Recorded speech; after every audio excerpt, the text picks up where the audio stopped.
السلام عليكم، مرحبا بكم. ان شاء الله كامل تكونوا بخير.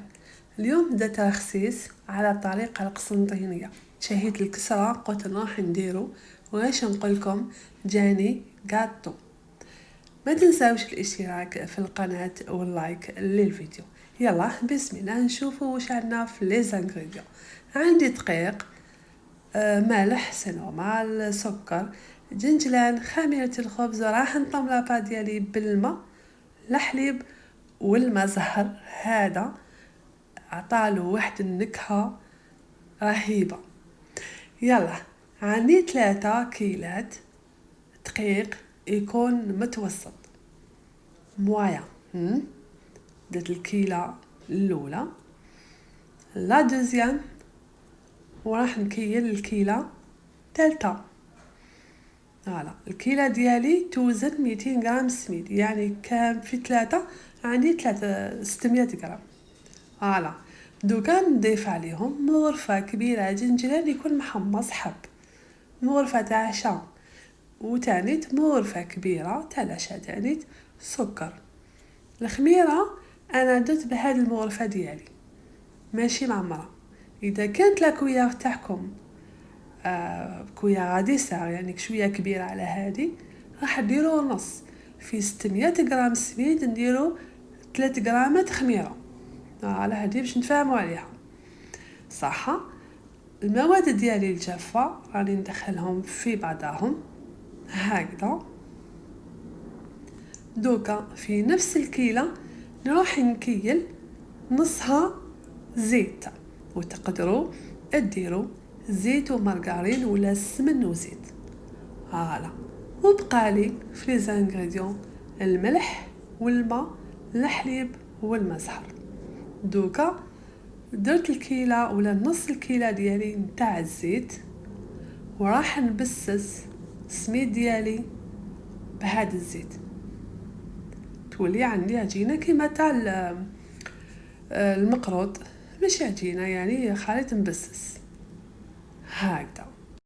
الرخصيص معروف في بلادنا وشاك ريجيون كيفاش يديروه. اليوم درتو على طريقه القسنطينيه وجاني بزاف هايل.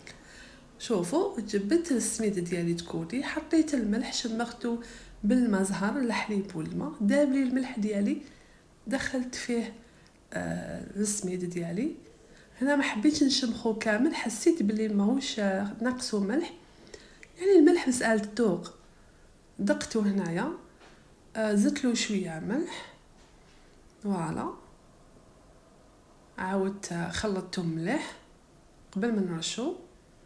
فوالا هنا دقتو جاني مليح، وراني نبل فيه بالماء والحليب والماء زهر اللي عطالو واحد الكو بزاف هايل. والله غير تقولوا راكو تاكلو في غاطو، سورتو كي كان يطيب ريحه الماء زهر. هنا كملت كامل الماء زهر حوالي نص كاس تاع اتاي 40 غرام هكذاك. فوالا شمخت بيان، وتقدروا تاني تشمخوه غير بالحليب والماء زهر.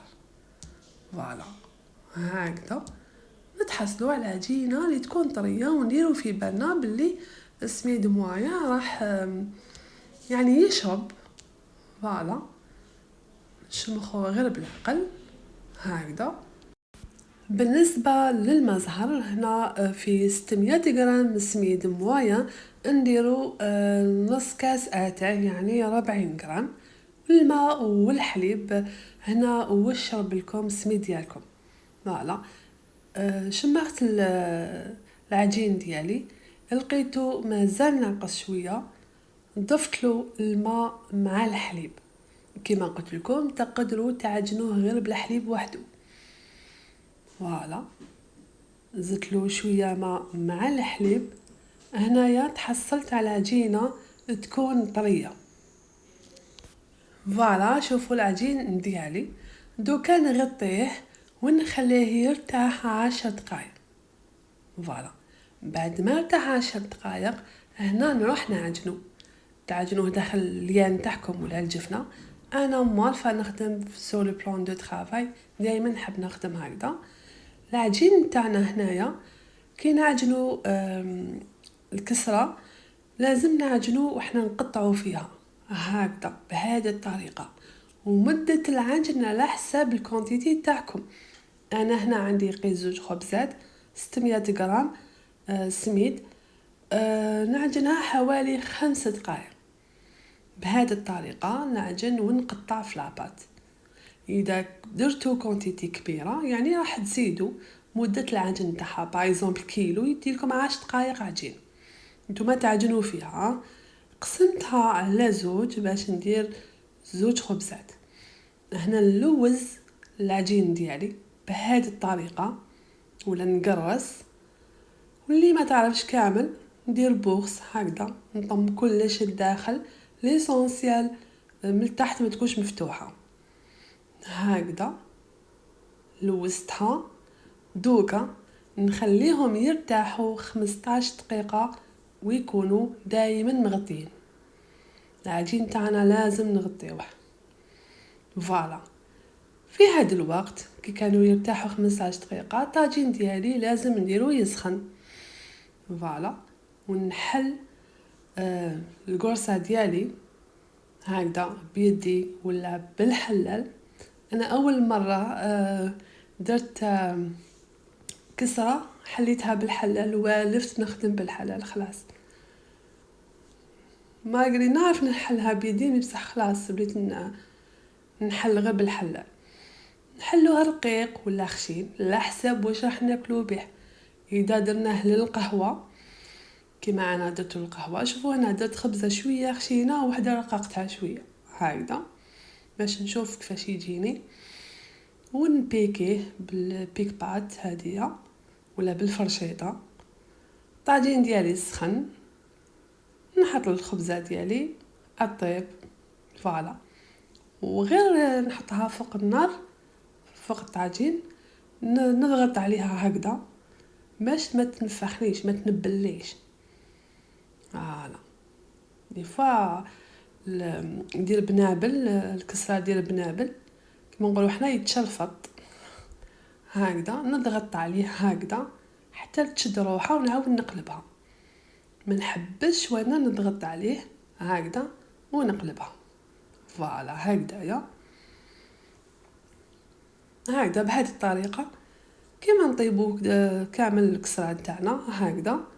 بقيت نقلب فيه في الاول النار نقويو للنار للطاجين ومن بعد نقصولها فوالا باش ما يتحرقناش ويطيب لنا مليح. فوالا هكذا طيبت 2 خبزات ديالي تاع الرخسيس اللي درتو على طريقة القسنطينية وجاني كاطو ما شاء الله تحفة هايل. فوالا دوك نولي ندير غير هاد الطريقة. هو الرخسيس معروف بزاف في بلادنا وشاك ريجيون كيفاش يديروه، يعني هذه طريقة عجبتني ونحوشيوه كما نقولوا هكذا بهذه الطريقة. فوالا باش الجوانب هادوك يتحمروا، حنا ما نحبوهمش كي يقعدوا بيوضه. فوالا كان هذا الوصفه تاعي تاع اليوم، الرخسيس على الطريقه القسنطينيه. ان شاء الله تبعتوا الفيديو الاخير ديروه وتنجحوا فيه. قلت لكم غاتو بالجنجلان والمزهر. شكرا لكم والسلام عليكم.